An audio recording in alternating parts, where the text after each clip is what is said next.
Blessings, Divine Reflection! Welcome back to my channel. If you're new here, my name is Idalis. I am a spiritual healer, a psychic, and purveyor of the stars. If you would like a personal in-depth session with me, links for that are in the bio. In today's video, we're going to be talking about Lemuria, a lost continent that existed before ancient times in the pre-ancient world, even before Atlantis. And we're going to be talking about Lemuria, its history, its sprawling landscape, as well as the beings that inhabited this land on Earth in its earliest days of creation. Another name for Lemuria is Mu, or motherland. It is said that we are all descendants of the beings from Lemuria, so if you clicked on this video, it's most definitely for you. We're also going to be talking about how to connect to the Lemurian frequency and the energy portals of Lemuria that exist today. Buckle up, stay tuned, and I will see you in the video.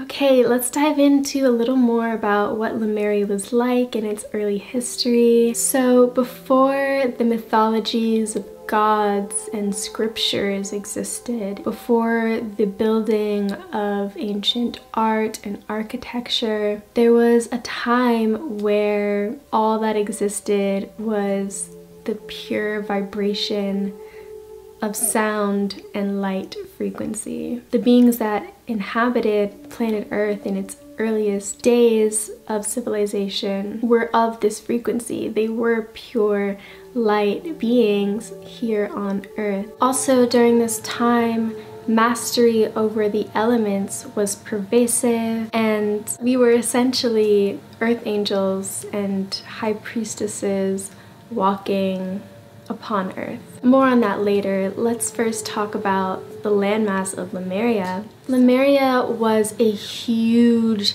landmass that stretched from the West African coastline to Northwest Asia and included the islands of the Pacific and Australia, New Zealand, as well as parts of South America. If we shift the map so that Asia and Europe and Australia are in the west and, the Americas are in the east, that space in the middle is where Lemuria, the landmass, existed before the lands broke apart and before Lemuria fell. So because of its sprawling landmass, there was an incredible amount of diversity in not only the landscape itself, but also the peoples. Lemuria is where one of the first alien species seeded its roots on Earth, but it wasn't the first. The first civilization was actually seeded by the Pleiadians and was called Hyperborea, fun fact. But the true mother civilization of society is known as Mu, or Lemuria. Alien beings that came forth to planet Earth to explore what it would be like to be in physical form were the Sirians, the Arcturians, the Orions, as well as the Pleiadians. And this new venture, this great voyage, was the new frontier in consciousness, if you can believe that.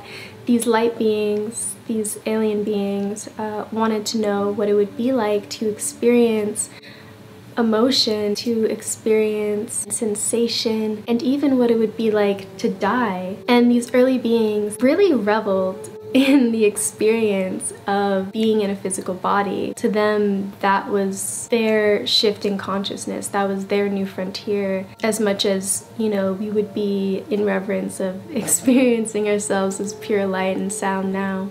These beings also wanted to experience lessons learned through experience and the range of experience that being in a physical body provides, and saw this experience as a great blessing. These early beings were also shapeshifters. They were not bound by their physical bodies actually, and could easily breathe underwater or take to the sky even if they so chose. They were formless in the sense that they were not bound by their physical form and were sexless and gender neutral as well. On a day-to-day experience of being in Lemuria, these early beings lived in full harmony with the creatures and life that was already present here on the planet.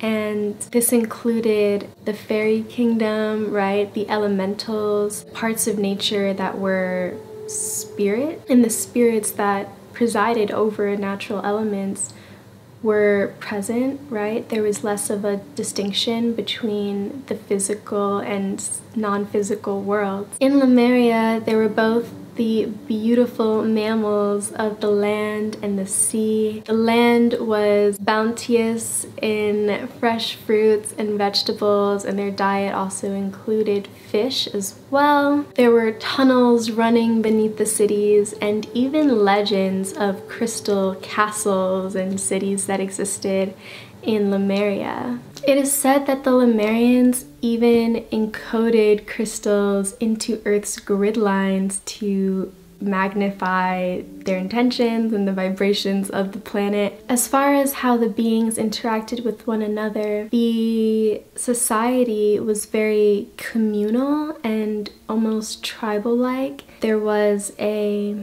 understanding that we all were one and we existed in harmony with one another for each other's best interest. There was also constant dancing and singing and music, and overall there was a consciousness of loving awareness. There was a peacefulness and ease of being and a fluidity with those around us, the natural world, and with our own forms. Because every soul has lived a life in Lemuria, we are all the children of this motherland, we are all the children of Mu, and our DNA is intrinsically intergalactic and alien. Unfortunately, the land of Lemuria did eventually fall.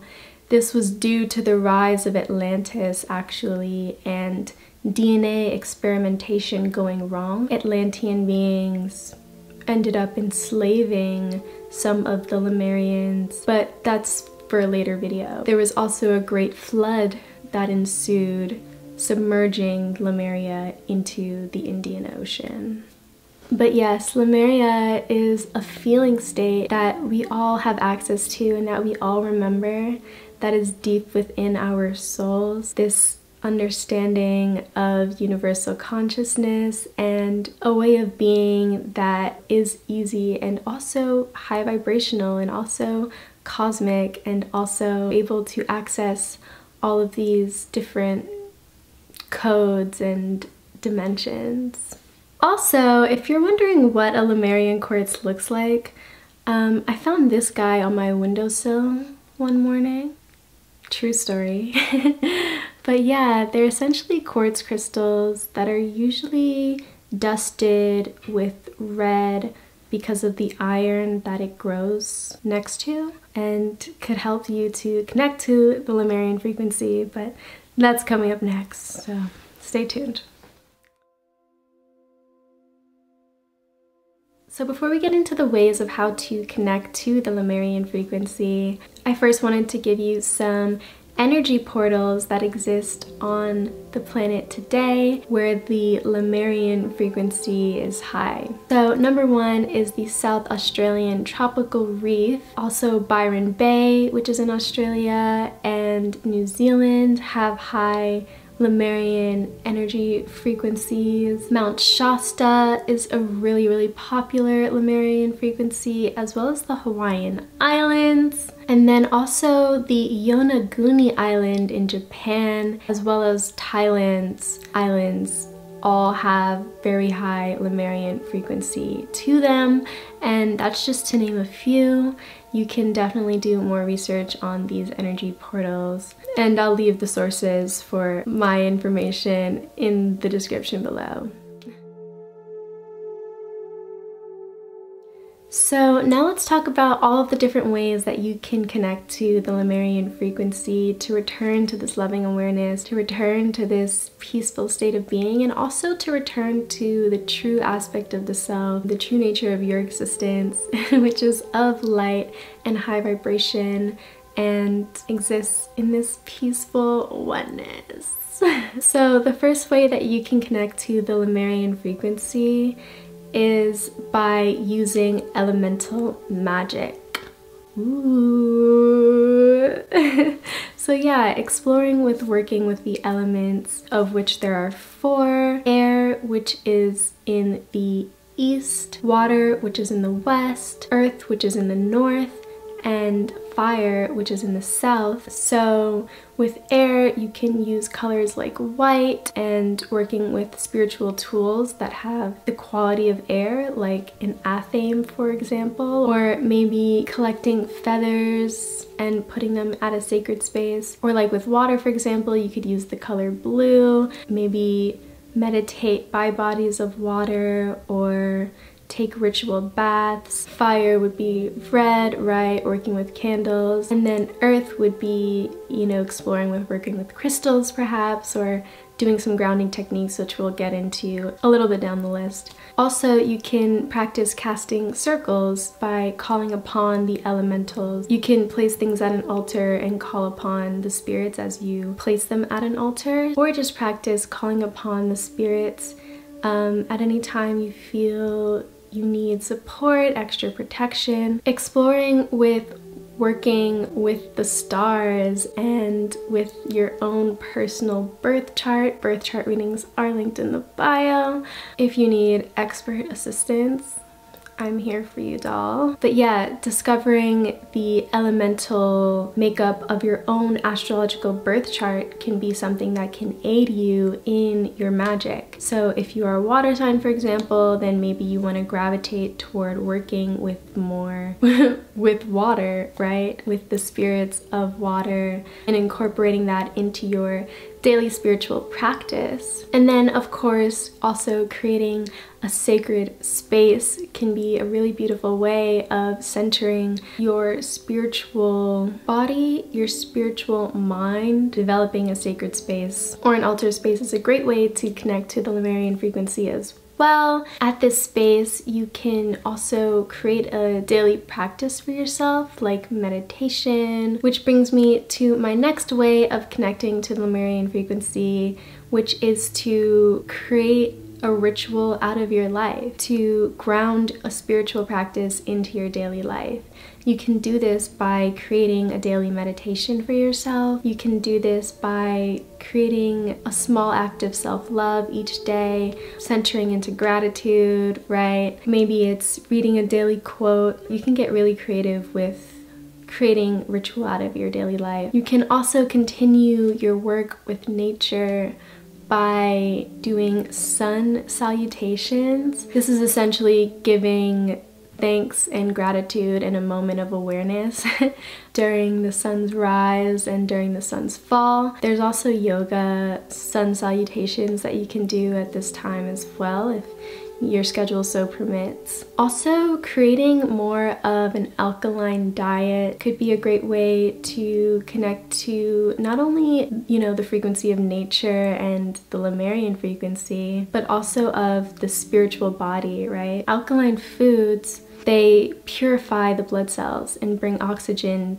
to the lungs. Incorporating more foods that have high water content could be really great for alchemizing the body. Maybe that's something you want to look into. Definitely check out my How to Open Your Third Eye video for more on that. And then of course, you can also just take a walk into nature, take, you know, a ritual bath, work with crystals, crystal healing, oh my god. And then yeah, your good old classic sun gazing, do so responsibly, don't hurt your eyes, please. And then also, you can connect to the Lemurian frequency by connecting to dance and music. I also saw a source that said hula hooping was really great for connecting to the Lemurian frequency because of the connection to the Pacific Islands as well. So maybe that's a sport you want to take up. Dancing and moving the body also helps to activate the chakras, right?